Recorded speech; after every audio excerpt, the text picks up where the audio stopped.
जिस शख्स ने मेरे ऊपर जान बूझ कर झूठ बांधा वो अपना ठिकाना जहन्नम में बना रहा है।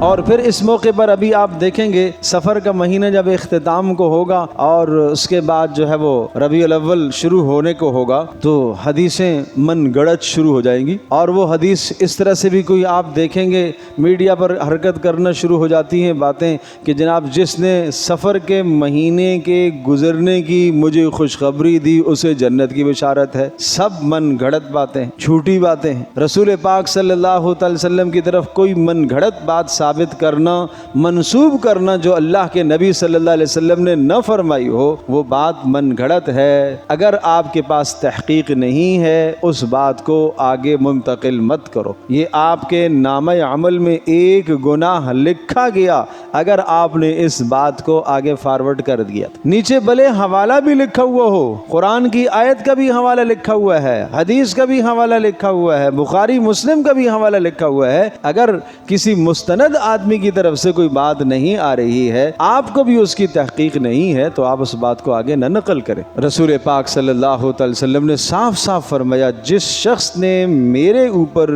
जान बूझ कर झूठ बांधा वो अपना ठिकाना जहन्नम में बना रहा है। तो इस तरह से जो बात रसूलुल्लाह सल्लल्लाहु अलैहि वसल्लम ने न फरमाई हो, दीन का हिस्सा न हो, उस बात को नबी इस्लाम की तरफ मंसूब करना और सफ़र के महीने के आखिर में इस हदीस को कोट करना और नकल करना कि जिसने सफ़र के इख्तिताम की खुशखबरी दी उसे जन्नत की बशारत हो, या जिसने रबीउल अव्वल के चाँद की खुशखबरी दी उसको जन्नत की बशारत हो। बिल्कुल कोई ऐसी हदीस नहीं है, ये मनगढ़ंत बातें हैं, इनको अपने ख्यालात से निकालो।